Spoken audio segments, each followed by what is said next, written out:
Get Gutsy episode number 181 with Bushra Azhar.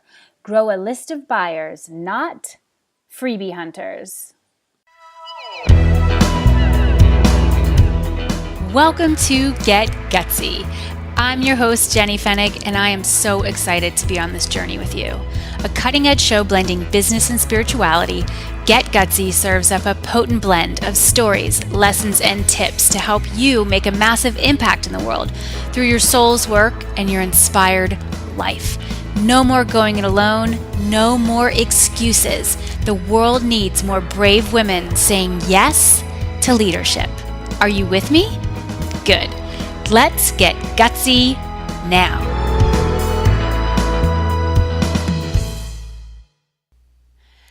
Hey, Jenny here. Welcome to another episode of the show. And 2018, here we go. This is actually the first intro I'm creating in 2018. We've had a few episodes already, but I created those in 2017 before I took my sabbatical and just chilled the chill out, which was fabulous. You know, I was off of social media for 2 weeks, and I highly recommend that you do that. Figure out whether it's social media or something else that you are so into, to put a pause on things and kind of hit the reset button. It really has done wonders for me, and I look forward to doing that again this year, figuring out when I'm going to implement kind of those pauses. I had called mine a social media detox, and my goal for 2018 is I'm not going to need a detox. I'll simply want to have pauses. And so, eyes wide open, just looking at where I am, where I'm going, and how I'm going to help you. The show is something I'm committed to. I love being able to serve it up to you. Each week we have extraordinary guests lined up for this year. I love talking to them. It's just like we're sitting down I always tell them, it's like we're sitting at this awesome cafe and we're just talking, we're getting to know each other, and that's what I love. So I hope you're enjoying these conversations. We have so many more amazing women to serve up to you. And the show's been on for more than 2 years, and I just think there's so many more people that I want to talk to. And that's what drives me forward. It's not the numbers of people who listen. It's not, I want to have sponsors. Like, really none of that jazzes me. I am jazzed by the conversations and knowing that you're on the other side listening. You're on the other side listening, and we have people all over the world listening. Speaking of listening, that is one of the most powerful tools that you have. And when I'm talking about listening right now, I'm talking about listening to your intuition. That was something that became very clear to me during my break over the holidays, that I have this gift for hearing my intuition, feeling it, and acting on the signs that I'm receiving. And not everybody has this ability as strongly as I have had. You all have it in you, but I see so often, because I've worked with women in my coaching business for 10 years now, so often you push it aside, you mute it, you ignore it, you don't trust it, and I want to do something about it. So I am having a workshop. It's an online workshop on Tuesday, January 23rd. And I would love to have you there. You can tune in from wherever you are in this world because it is online. And even if you can't come live, you can sign up anyway, and I will send you a recording of the workshop. It's happening 7 p.m. to 9:30 p.m. Eastern Time, which is 4 to 6:30 p.m. Pacific Time. And again, if that's not your time zone, do the time zone converter and you'll figure out what time it is. It's going to be fantastic. And let me just tell you a little bit about it, and then I'll tell you how you can get your ticket. Here it is. Are you listening to your intuition, or are you doubting it, forcing things to work that simply aren't meant to, pushing too hard, ignoring your body and what she's telling you about people, your health, your work, your world? My greatest gifts, wins, and growth have come from me honoring my intuition.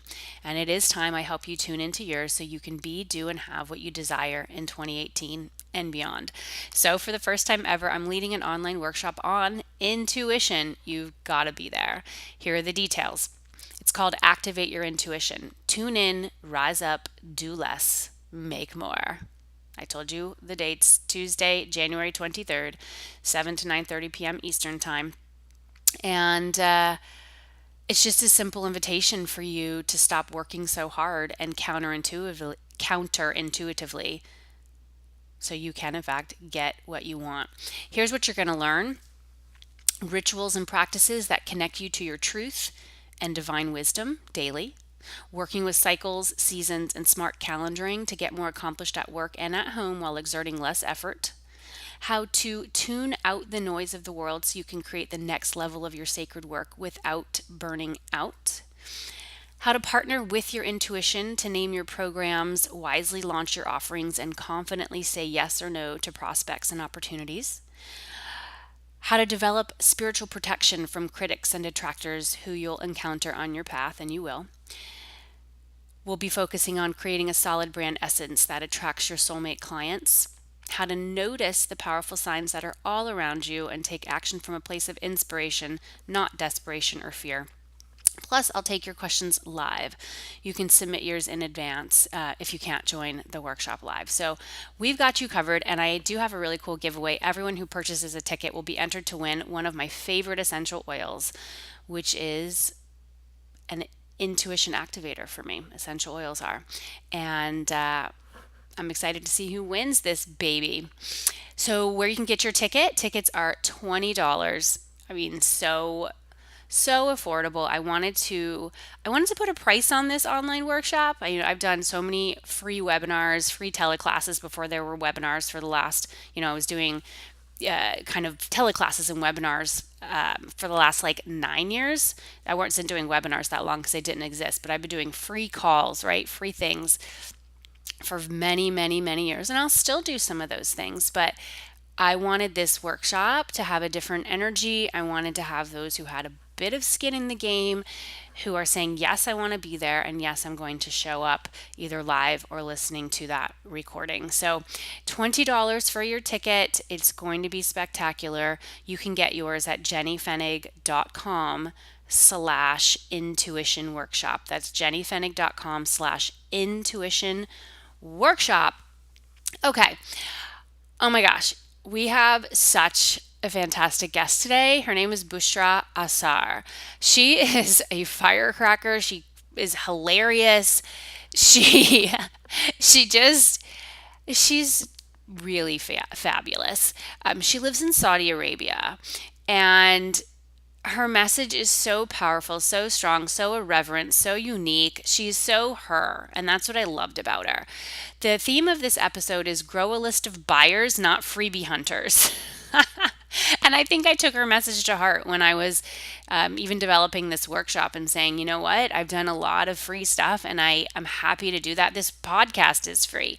But there's times when you just want to put stuff out there and give people an opportunity to buy it. And even if it's a low priced invitation, it's just knowing that person is willing to invest. It's a different type of prospect than somebody who's just looking for free all of the time. And so this is a very provocative topic and one that I'm really happy to bring to the show. Here's what we talk about.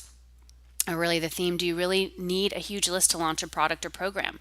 Are those crazy claims of making millions on the internet overnight true? Bushra wasn't buying kind of the online marketing promise that she'd heard about. So she put it to the test and she ran some experiments, and those experiments turned out to be quite successful. And she didn't become an overnight success, and honestly, y'all, nobody does. But she went from $0 to $2 million in less than 3 years through the power of persuasion.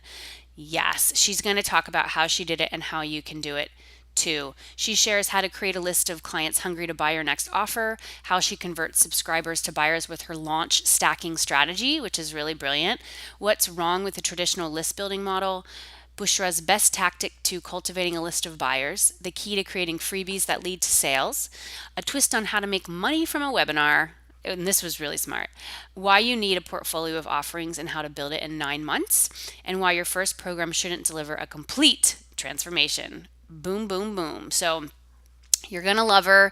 Again, get ready to laugh because The girl is hilarious. And Bushra, I'm so happy to have you on. I'm happy to know you. And everybody, I am so pumped to introduce you to this fabulous, smart, funny, brilliant, helpful woman, Bushra Azhar, here on Get Gutsy. Enjoy, and I'll talk to you next week. Bushra, welcome to Get Gutsy. Super pumped you're here. Yay! I am super pumped to be here. Oh my God. Yes, yes. And I am, oh my gosh, so ready. We are recording this at the end of 2017. This will go live as we kick off this brand new year that is ahead of us. And so as our audience is tuning in right now, I know they're feeling like this energy of freshness and newness, and we're ready to take it on, and all that kind of stuff, which was why I was so excited to have you on the show. You came highly regarded and recommended by a mutual friend of ours, Selena Sue, who's also been on this show. And she told me more about you, and I was like, holy crap, I need to have you on here, because you sound really awesome, first off, and you have created this hugely successful business. I share this in your intro about your official bio, but you started your business not so many years ago in 2014. You went from an absolute nobody, your words in your bio, to making almost $2 million in less than 3 years, all through the power of persuasion. So let's just go right in there. What inspired you back in 2014 to get this business off the ground, and how the F have you done this so quickly? Okay. So I wasn't an absolute nobody. I was a bloody absolute nobody, because that distinction is really important. So I live in Saudi Arabia. Nobody knew me on the internet. I had zero contacts. I was doing corporate consulting work in Saudi Arabia. My husband works for a company here. We moved here about 8 years ago, and I was making good money.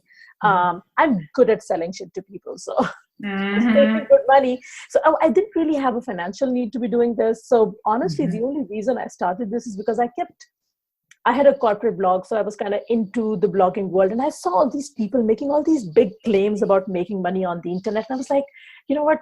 This has to be bullshit. This can't be true, because see, in consulting, you have to go through multiple rounds of pitches in order to make a sale. And then I go to the internet, and there are people saying, oh, you can make $100,000 in 3 months. And I was like, that has to be bullshit. So let me just start an experiment. So started off as an experiment. I was like, let me just start an experiment, see how it works out. Most likely this will be bullshit, but maybe I will surprise myself. So I said to myself, and I like to do experiments. So that was one of those experiments. I was like, I'm just going to give myself 3 months. I'm not going to tell anyone. So basically, I told no one, not my husband, not my family, not my friends. No one in the entire world knew that I was starting something like this except me, because I was too cynical. I was sure this would not work. And I was like, okay, if I make $1,000 in 3 months, then it means it is viable. And I made my first $500 in like the first month that I was in business. And someone who did not know me, someone who had absolutely no idea who I was, actually emailed me and said, I want to work with you. Where's your work with me page? And I was like, holy shit, I don't have one, because I had no idea this is how it would work. I don't even have a PayPal account. I have no idea. I just have a simple website. I just guest blogged at a few places, and someone really wants to send me $500. So, okay, I need to start a PayPal account. And so that's kind of how it started, with those $500. And then I did, it just blew up. So naturally, it did not blow up from working one-on-one with people. I did release multiple courses once I got kind of my footing. But that first $500 of someone who had never met me, never seen me, had no idea who I was, they're willing to pay me money. That was so eye-opening to me. I was like, this shit works. Yes. And what were they buying from you? Were they buying one-on-one time with you? Yeah. Okay. Yeah. So they just wanted to work with me. I had no idea what a package would look like. See, I had never thought it would happen so quickly. So I just quickly put something together. So she basically said, I want to work with you. Where is your services page? And I was like, holy shit, I don't have a services page. So I just pulled something together. And then one of the package was $199, $299, and $499. And she took the $499 one and she just PayPal'd me the money, Jenny. Oh my God. I was like, what the hell just happened? And then I went and told my husband, and obviously the man, who is an accountant, has no idea that I have started a business on the side, has no idea that I'm doing this weird, disrespectful work on the internet. And then I go and tell him, someone just sent me $500. So obviously he thinks I'm selling nude pictures of myself on the internet, because why would anyone send you $500? So it was a weird moment for all of us. But yeah, and from then it just kind of took off. Crazy. I love it. I love you just said, I'm going to run it like an experiment. That's one of my favorite words in the whole world, is experiment.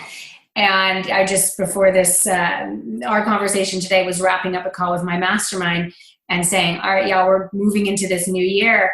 Run more experiments. And don't get your ego attached in the experiment. And trust that, some of your experiments won't work. And that's okay, because the more experiments you make, the better. But this experiment you had somebody who's like ready to buy. You put something together. And what I like about what you shared is, okay, I'm going to get a PayPal account now. And then I'm going to put together this package and give her some options. Oh, and she's ready to buy it. Okay, cool. And then I will deliver that.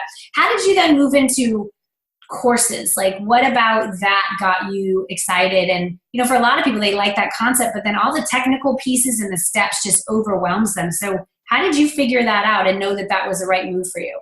So for the courses, I had no plans to move into courses so quickly, but then someone reached out to me, and she was a graphic designer, and she said, do you want to do a course together? And I was like, okay.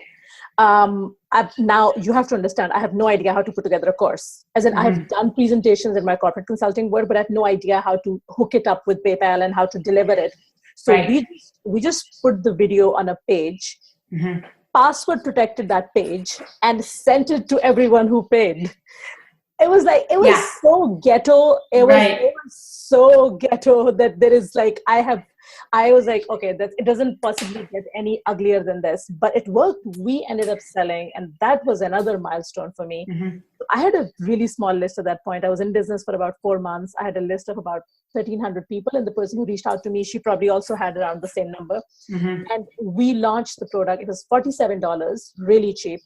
We ended up selling 320 packages in 2 weeks.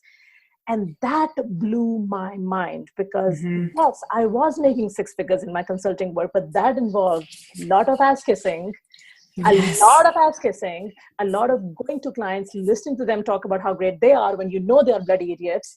And then all of a sudden you create a course, and you just make $15,000 right away. And yes, it's not $15,000 because we split it. Right. But still it's $7,500 and I don't even have to talk to people, and I don't like people. So great. What was the price? What was the price for that course? It was $47? $47. Yeah. $47. And how many did you sell? We sold about 320. 320. Yes, that's amazing. That's 15,040. And between the two of you had like 2,600 people on your list. Yeah. Something like that. Yeah. I mean, that conversion, for those of us who that's more than a 10% conversion, which is like in this whole world, that's huge. Now, you live in Saudi Arabia. Is your market in Saudi Arabia? Like, who are you talking to? So that's another interesting piece, because I live in Saudi Arabia. I'm a non-native English speaker. I have never lived in the English-speaking countries. So I've never lived in the US, the UK, or Australia, or Canada. And my market is primarily US, Canada, Australia, UK, like 100%. I think probably I have like 1% that's a non-speaking English country. And it's so weird to me, because I had this block about my accent, because everyone in your Hollywood makes fun of our accent. Like in every movie, like I have that accent that everyone makes fun of. So obviously I was really conscious of my accent and the way I look, and I don't look like the typical guru, and I don't do networking, also because I live in a different continent, but also because I don't like people. You're cracking me up. So there are all those things, and I was like, okay, no way. So in my head, I thought, okay, if I'm really lucky, maybe I'll hit 6 figures, and that's it. I would probably not grow forward because everyone kept telling me, oh, you need to have this and you need to have connections. You need to have attend networking events and you need to do, have a coach and you need to, and I did not have any of that shit. So I just assumed, okay, you know what? It's fine if I replace my consulting income with this and I get to take my summers off and spend them with my family in Pakistan, I'm good. So that was the extent of my ambition. But it's unbelievable how it actually turned out. So how did you build your list then? Because I know a lot of our listeners are in that place of like, wow, sounds really exciting. I'd like to put out, maybe a low price course, a little taster of your work. How did you start getting those people on your list so that you could offer this to them? So every list building strategy that is out there on the internet, I've tried it. Every single one. So some of them are so icky that I would never admit them in public. And some of them, but definitely none of those required taking off my clothes. That's a good part. That's good. That's a good, come on, we just have to set some boundaries. We gotta have some standards, yes. Some standards, come on. And honestly, after 2 kids, I'm not even sure this would get me any subscribers. I'd probably get a lot of unsubscribers. So yeah, I did not try that. But I've tried every list building strategy. And I think the ones that had the most impact was, so I would do it in 2 categories. One is the paid traffic and one is the sweat equity, right? So in terms of sweat equity, the one that paid off the most and the one that not only got me my first subscribers, but also my first buyers was guest posting, guest blogging. And I remembered I was still working in consulting. So I built my business to the first $1.5 million while still working in consulting. So I was still, because I wasn't sure this would work. I would thought this would just somehow collapse. So I was still working in consulting. So I took one weekend and I sent out 12 pitches to 12 different publications. I got accepted in 8 of them and I wrote all 8 guest posts in a week. I got published in all 8 of them. Some did well, some did not do well, but one did so well that even now I get subscribers from them. And I also got my first buyer from them. So she read my guest post and she reached out to me. She went to my email, she found my email address, she got on my list, and then she reached out to me and said, I want to work with you. Where's your page? So in terms of not just subscribers, but also in terms of return on investment, in terms of buyer acquisition, I think the strategy that I've had most success with has been guest posting. Because honestly, there are many ways to grow your list. I think list building is, now that I've been in business for 3.5 years, I would say that list building, I think, is the wrong focus. I don't think people should be focusing on list building, because when we focus on list building, we end up creating a list of freebie hunters. And if you watched Walking Dead, freebie hunters are like those Walking Dead who are like hungry and they're coming after you. They're everywhere and they're literally coming after you, and they get on your list and you're happy that you have people on the list, but they will always be freebie hunters. Yes. So my focus has always been to grow a list of buyers, not a list of freebie hunters. Yes. So kind of where my focus has always been. So as soon as I get someone on my list, my first priority is not to grow my list further, but to convert them into buyer as soon as possible. So that's kind of been my focus. I believe that when we use the word, when we encourage people to, and you've seen that because you work with those people one-on-one. This is the biggest block. My list is not big enough. Right? I cannot sell because I cannot launch because my list is not big. I cannot make money because my list is not big enough. And I just want to say that you don't have to have any list. Because your launch will grow your list. Launches grow lists. When you put out products, you will create the list, and you will create the right list. You will create a list of buyers instead of creating a list of freebie hunters. So I've made this mistake. There is this, I'm sure you know, there is this social media called Reddit. Yeah, I've heard of that, but I don't really know what it is. So it's full of cynical 20-year-old assholes. Okay. I'll stay away from that. So I was like, okay, let me just post a few articles in there. So I posted a few articles. I got like 500 subscribers in 3 days, and I was like, yay! That's awesome. But they were all really mean people. Like, come on, I'm a 35-year-old mom of two. I have really delicate emotions. I Right. cannot deal with your cynicism. So please. So they would kind of reply to my pitch emails and they would say such nasty things. And I was like, you're breaking my heart. They don't care because this is what they do all day, every day. This is why they, so that's kind of goes to show that having those 500 people, not a single one of those became a buyer, Right. because they were just there for the freebie that I created, which I was really proud of. So they got the freebie, and then they just made it their life mission to insult me at every available assholes. Yeah. So how do you, because this is really awesome, super timely, because I'm like in it, and yes, oh my gosh, I've done a lot of list building, paid traffic, organic, all of that. How do you know when they're just like the freebie hunters? Because I feel them leeching my energy. I'm just like, I can't. I've been in business since 2008, and oh yeah, I feel like I'm ancient. It's like, damn, I've been here for a while, and I've seen a lot of things come and go, people come and go, trends come and go. And yeah, that I like putting out, free content and resources that makes me feel good. And that's what I was taught, by my mentors, and I get it. And I certainly have gotten, lots of business as a result of that. But yet I can feel like I'll go look at my list sometimes, like, this person's been here for years and has never bought anything, like they just hanging out for the free water, and it's fine. I can serve them, but how do you know, like, when they're freebie hunters versus buyers? Like, can you know just by some of the moves that you're making or how you're nurturing them? Like, what process do you put in place to protect yourself from the Walking Dead zombies who just want to take your free stuff and never want to invest in your teachings? Yeah. Okay. My favorite topic. I'm glad you asked me this. Okay. Yeah. So, first of all, I do walk the talk. So in my case, 20% of my list are buyers.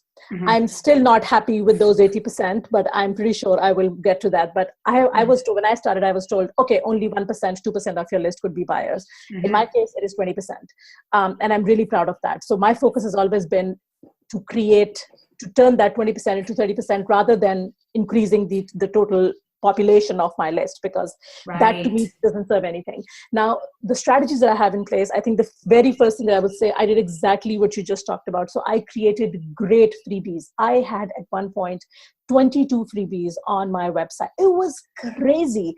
And people were like, oh my God, we love your freebies. So the first thing that I did was that I took down every single freebie that did not directly link to a product. Okay. If your freebie does not, the purpose of your freebie is to create hunger for your paid product. Mm-hmm. If it does not do that job, you have to take it down no matter how much you love it. Mm-hmm. So that's kind of one thing that I have consistently tried to focus on and create. My freebie has to create insatiable hunger for my paid product. They should read it and they should be like, oh my God, I need to get more of this. Mm-hmm. So one experiment that I did, yesterday I had a webinar, and this is exactly what I did. And I basically said right before I did, I was like, I am going to be a super bitch today. And you might walk away from this webinar and be like, oh my God, what a bitchy little bitch. I'm fine with that because I'm in business. So basically what I did was, the webinar was called 50 offers to make $5,000 before year end, right? And I gave them 50 different offers that they can make. I started the webinar, I explained what an offer is, I explained the idea of an offer, how to structure an offer, and then I started going through the offers. I went up to 20 offers. People were dying, they were scribbling notes. And then I said, people, this is all you get for free. If you want the other 30, my membership site is open. It is only $35 a month. It goes into the membership site tomorrow. You want to join? It's open for you, but it closes tomorrow, right? So by the time someone has sat through that webinar and they actually stayed on and they've seen 20 offers and they're dying taking notes, it is not humanly possible for them to walk away from that just for $35. So one thing that I would encourage people to do is to, one, create a freebie that creates an insatiable hunger for your product. And number two, do not put paywalls that are so high that people cannot cross them right away, right? So if I had said, if you want the other 30 offers, you can sign up for Sold Out Launch, which is $3,000, I wouldn't have any takers. So in order to for someone to move from the subscriber status to the buyer status, you got to help them along a bit. And one way to help them along a bit is to make sure that they can actually skip over that wall, because it is super easy to open their wallet for $35. And once they've opened it for $35, I promise you they will continue to open it. So there are people who buy everything that I create, like every single product that I create, they're first in line with their credit card. They all started with a single $7 product. So that's kind of my thing. And I know that there is a strategy where people are like, oh, it's fine if 99% of your people cannot buy your thing. It's fine. Just make your money with that 1%. And I'm not saying I'm opposed to that idea, but I would like to offer a different perspective. And here's that perspective. If someone loves you and loves your work and dying to give you money, why would you turn them away? Yes, they cannot afford $3,000. Yes, they cannot afford $1,000, but create something that they can afford because they want to give you their money. Allow that to happen. Do not put up a paywall that does not let them cross over to the buyer status, because mark my words, once they cross over to the buyer status, they will continue to be a buyer, because in their heads, the label they have for you is not that I'm on Jenny's list. The label is that I'm Jenny's client. Just because of that label that they've put on their heads, I'm not on Jenny's list, I'm Jenny's client, changes everything. So every time Jenny comes out with something, they're like, oh, I'm her client anyway. I've already bought her stuff. I've already used it. I've already given her money. I trust her. So that's kind of one thing that I consistently focus on. Yeah, that's really smart. I mean, that's a different kind of way. I think it was, I started again like 10 years ago, and my first coach was Allie Brown. I don't know if you know of Allie, but anyway, she had a model once where she had a lot of different price points, and there's complexity and people and all that kind of stuff. And then she really moved into more of like this high-end model where she just said, you know what, I gotta just be. And so it's interesting, I think, in terms of, because I've gone through periods too where I have different offerings and the price points and the this and the that. And I think it's what you say, it's like intelligent. It's like, yes, it's so intuitive and I understand it all. I think it's interesting too, is when we go through different evolutions with who we're called to be and where we are in our family and like what's going on in our personal life, and where we sometimes feel like I've learned the lessons and now I'm ready for some new lessons. I'm ready for some new experiences. Do you also, I'm just curious because I'm kind of getting a sense of your model and how you serve. Do you also have like high-end offers where you have a mastermind, or still do privates? Like, how do you kind of differentiate from the level of support that maybe your people are desiring, and how you can offer more of you at higher levels? So not many masterminds, because I don't like people. So that's so you like the products, you like putting out that sort of thing. I like people behind the screen. I love people behind the screen. But for me, I'm very antisocial. I have zero social life. And that's also why I get to do so much in my business, because I really have nowhere to go, honestly. Yeah. And you live in Saudi Arabia. You're like, I'm cool. I'm just going to chill. I'm cool. I'm just going to stay in my closet. So my office is in a closet. I'm just going to stay in my closet and do my work because I have nowhere to go anyway. But so let me just, so I love that you asked this question, because if you look at the corporate world, every product, every business, every company that is out there, if they want to be financially sustainable, they have a portfolio of products, right? So I know that on the internet, there are people who just have a single product, and that's fine. But in order to be financially sustainable, you need to think of creating a portfolio of products. But how do you create that portfolio of products? So one thing that I recommend that you do, and I teach that and I live that, and I create my entire business around that model, I call it the launch stacking method. And the way the launch stacking method works is that, imagine that your ideal buyer is in the dread situation, right? So she's in a dreadful situation. She wants to change that situation. And this is her dread situation, and this is her dream situation. Now, what most people do is that in order to move someone from the dread situation to the dream situation, they end up creating one program that promises to take them from the dread situation to the dream situation in one transformational offer. Right. Now, the problem with that offer is, the good thing about that offer is that it promises a transformation, and people who are serious and committed, they would want to take it because they love the idea of going from dread to dream in one program. The problem for someone who's just starting out is that when you say, okay, I'm going to create a fully transformational product that could take someone from dread to dream, that's your first block, because you'll be like, it'll take me months to create that program. You would probably think to yourself, okay, I cannot just release it tomorrow. I will have to work on it and map it out. So not only is it harder to create, it is also relatively harder to sell because the person that you're selling to do not trust you. They haven't made that connection with you where they're like, okay, if Bushra is promising that I can go from dread to dream, I can actually trust her and give her $5,000 or $2,000 or whatever that price point is. So my approach to this is what I call launch stacking, where the first product that you create does not promise taking people from dread to dream in one step. Instead, the first product that you create only improves their dread situation by 20%.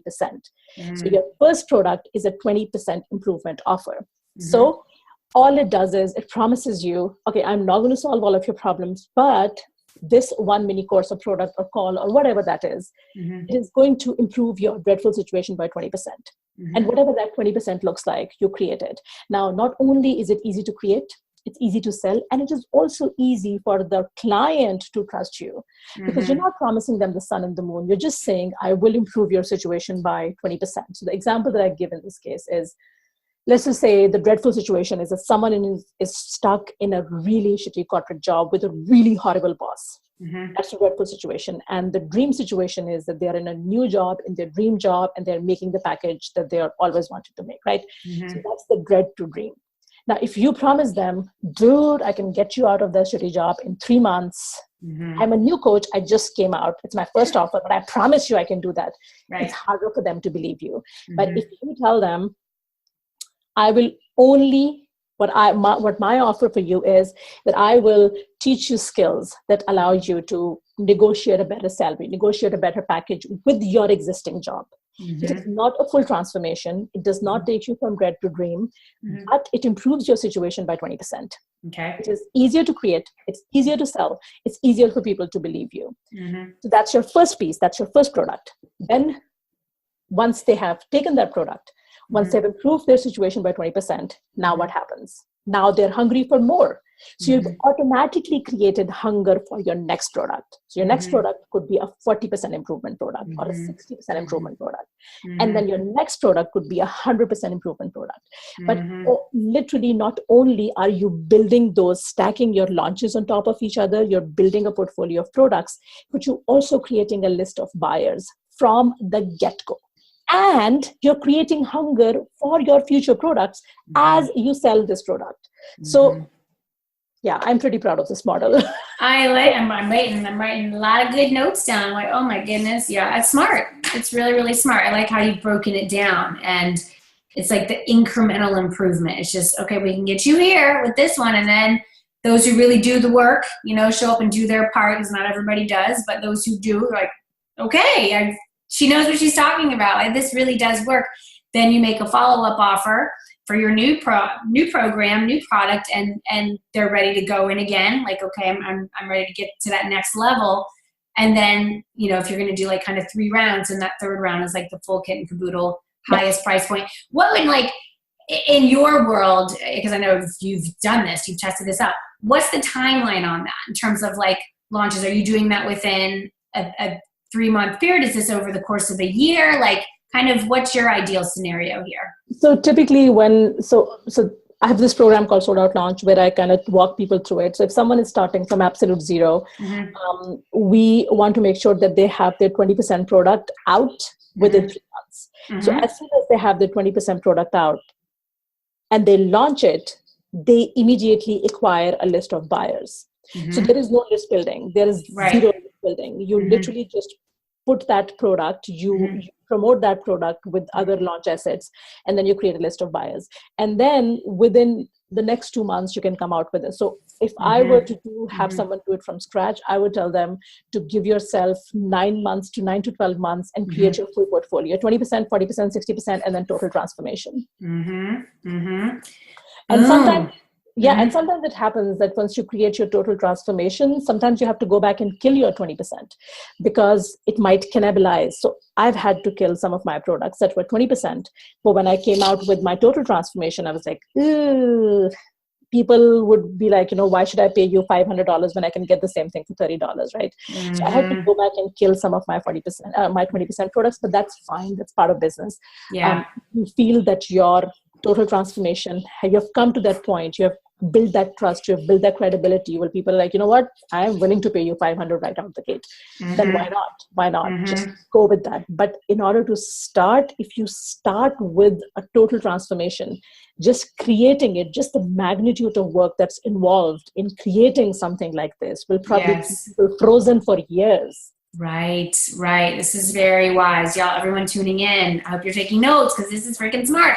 I've been around this block for a while and it's like, it's causing me to connect some dots. I feel like I'm moving into this, 2018 with, I have my total transformations, I have those, I have my incrementals, and because I've been around for so long, I've killed projects and like, I'm done with that. Like it's time, it's done. It did what it was meant to do.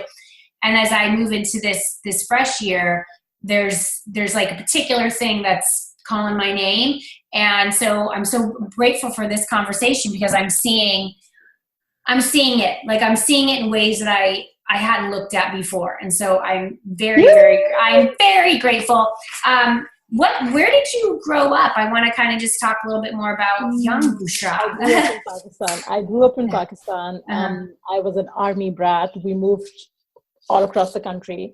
And I was a very flaky person because I was a pre-med student who got into medical school, left that, moved into accounting, became an accountant, moved into banking, quit banking, moved into academia, quit academia, moved into consulting, quit consulting and started my own business. So yeah, very flaky. And you're a mover. You're a mover. So when you were quitting that consulting job, was it when you reached a certain level in your business? Like, how did you make that decision? Yeah, so I decided that I want to quit when it's kind of weird because I think once you've gotten used to the idea of a monthly salary, I think it really binds you. So I was like, I will quit my job once I start making per month in recurring revenue what I was making in consulting. So I have a membership site. So the moment it got to $10,000, which was what I was making in my consulting work, I was like, okay, I'm ready to quit. It still took me a few months after that to transition out because I was important, basically. Yeah. Right. But it took me some time to transition out. But I think it's kind of sad to admit that the only way I could actually quit my consulting work when I actually had the same level of recurring revenue coming through my business, because even though there were months when I was making $100,000, but I just wanted that security of recurring revenue every single month in order to quit. So I quit last March 2016, and it has been great. Well, what's been your biggest lesson on your entrepreneurial path? No one gives a shit about you. I think that's one. Say more about that. I started my business. I didn't tell anyone. I had clients. I was a regional corporate expert in my field. I did not want to mention my name. I didn't want to talk about my business because I thought everyone is looking, and all my clients would be like, what the hell is she doing? And people would judge me because it would kind of tarnish my reputation because people only sell porn on the internet. Right. And I was like, but no one gives a shit. Honestly, we just inflated with this sense of self-importance that everyone is watching us. Yeah. No one is watching us. Everyone is obsessed with themselves. That's kind of my biggest lesson, that no one gives a shit, honestly. No. I love it. And how did you, persuasion, that's your thing, is persuasion. How did you know that was your thing? Like, is that what you studied in academia? I have never taken a psychology class. I was an accountant through and through. I was a pre-med student, and then I became an accountant. But I've always been, background. So I was born in a country and grew up in a country where if you're not a pretty little boy, getting a yes is kind of hard. And because I was born without the dangly bits, I had to kind of rely on my innate ability to get a yes, because I really wanted people to pay attention to me, and I wanted them to say yes to me, and no one would look because A, I am not a boy, and B, I'm not pretty. Yes, you are. You're not a boy. I think you're pretty. And you're confident and you're smart, and that's what makes you beautiful. Yeah, but see those things, and when you're growing up, when you're a kid, and so even though I come from a country where all people are brown, we don't judge people on race, but we judge people on shades of brown. Okay. So I wasn't white enough. Got it. I wasn't pretty enough. So there were all those things. So for me, growing up as a female, ugly child, who was really strong-headed and with really strong opinions, I became really good at being a crafty bitch at a really early age. And as I grew up, I was like, okay, I need to read up on it and I need to polish my skills. So I've always been interested in this. I have read 318 books on psychology. Okay. And I don't just read books, I implement them. So I'm one of those who highlight it and put action points and then I implement them. Some of them backfire, like the time I tried to use mirroring on a client, and he was in habit of touching his crotch every 5 minutes. Oh God. No, mirroring, no. Not going to mirror here. Not going to mirror that. Not going to mirror that. So I've tried and I do all these experiments, and so I've always been interested in this. And then consulting, I was the sort of person who would, prepare people for their pitches, and before you're going in for a pitch, let's do a round, how to build an argument, how to sell. So that's always been my thing, even though that wasn't my core expertise. So when I had to start my internet experiment, I was like, let me try this out. I do happen to be good at this, even on the internet. So even on the internet, which is your place, you like talking to people through a screen, and you're good at it. You're like super good at it. I'm so glad that Selena introduced us. All right, I could talk to you forever, but we are coming to the end of this combo. I want to know, what is the gutsiest move you have ever made, and how does it inspire your life and work today? Okay, so I was actually thinking I should talk about a business move when it comes to being gutsy, but I think because we're both women and because we're all talking about this unfortunate era of Me Too, I would actually talk about the gutsiest thing that I have done as a woman. So I remember, and when everyone's sharing about Me Too, I was like, my clearest memory of a Me Too experience was in a crowded bazaar in Pakistan, where it's sweaty and it's hot and it's crowded, and then I had a man who was coming from the back, and I felt him touch my butt. And I remember in that moment, I was like, okay, I have a split second. I was 23, 24. I was like, okay, I have this split second to decide what I can ignore it. But somehow in that moment, something flipped in my head, and I turned around and I beat the shit out of him. And in that moment, I was like, oh my God. And no one stepped in because everyone knew that I was doing the right thing. And it came to the point where I was about to pick up this huge boulder and I was about to crush his head. And so it's not necessarily gutsy, maybe it's more lunatic. I don't know. You were brave. You were taking a stand. So what was it about? Like what prompted you? So I think it was more of this, that you can't just do that. And I think that moment has dictated a lot of things that I've done in my life. And I'm like, I don't have to. If I can beat up a man in a crowded bazaar, and everyone was like, "What?" So initially, everyone was like, "Why are you doing this? The poor man. Why are you beating him?" And then I started obviously cursing. I started shouting, and I tore his clothes and I scorched his face. And I think that moment, even though it was a very lunatic moment, and my mom was like, "What's happening? How do I stop this mad woman? Who is this mad woman?" I think it has dictated a lot of things that I have. So I think I have grown a second skin over my face. It has allowed me to survive in Saudi Arabia. So you have to understand that I was working as a female consultant in Saudi Arabia. And I have worked with clients where in the entire building, I would be the only woman. And I've never faced a situation like that. So I think that moment kind of allowed me to grow a second face that I put on. Yes. And so that's why I call it my gutsiest thing I've ever done. Oh my gosh. I'm so glad that you shared that. And I believe, I'm feeling into that. I'm very spiritual, and I'll feel, it's like, what was that all about? I'm like, it's that, because it was preparing you to go into a male-dominated field, to be the only woman walking through there with already, thoughts about who you are and what they could do to you. Just basically be like, back the F up. Like, I'm here to do some work. I ain't gonna play. And you brought that. It was like your Wonder Woman move. I love it. Oh my gosh, rad. That is a gutsy move. I'm glad that you shared that, and I love it.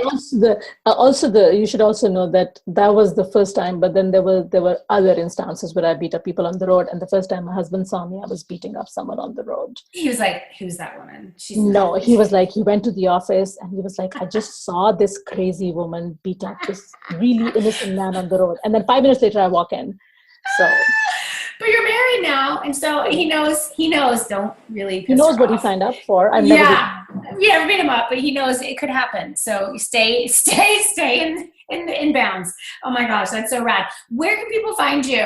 I know they want to look you up, seek you out. Where do you want to take them? So my website is thepersuasionrevolution.com. Go check it out. Come hang out with me. It's kind of a crazy place. I like to use F word as a comma. So it's interesting. It would be interesting for you to witness that. And yeah, I also have a free Facebook community called 60-Second Persuasion, which is kind of my alternate Facebook profile where I can say things and do things that I can't on my main profile because all my ex-clients and my in-laws and everyone is there. So go join my community. It's fun to hang out with you. I promise I'm fun. You are fun. 60-Second Persuasion. Yeah. That's what it's called. Clever. Very clever. Well, I have just loved this time that we've had together. I know that you are just, awesome things are happening. What are you most excited about now that we're, 2018 is here as this goes live? What are you excited about? Oh my God, I'm excited about this nonprofit that I have been sitting on for 2 years, and it is definitely happening in 2018. If it does not happen in 2018, I will shave my eyebrows live on a webinar, and I'm not kidding. This is the bet. If it does not happen by 31st of March 2018, I'm shaving my eyebrows live. Okay. So it's a nonprofit. It's called $5 Change, and the idea behind $5 Change is that anyone anywhere in the world should be able to get top-class business training for only $5.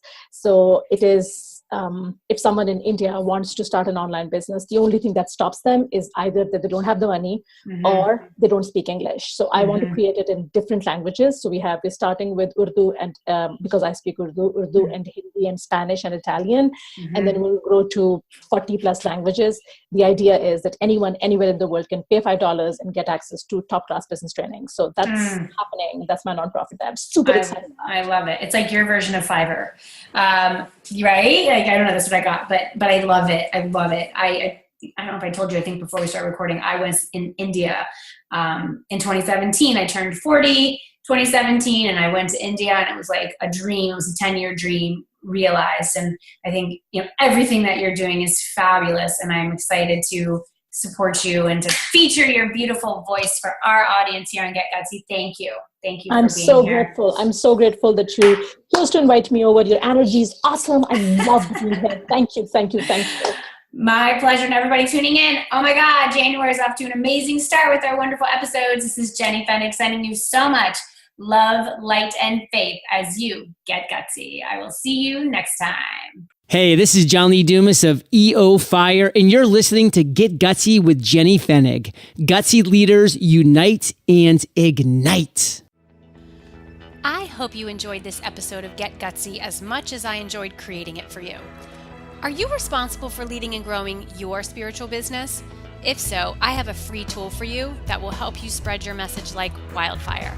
It's called the Sacred Marketing Puzzle, and it's a one-page PDF guide that simplifies the often mysterious and confusing world of marketing. When you use sacred marketing tools to amplify your message, you'll provide huge value to your tribe and grow your business. What are you waiting for? Go to jennyfennick.com/puzzle to get yours instantly. That's jennyfennick.com/puzzle. Gutsy leaders, unite.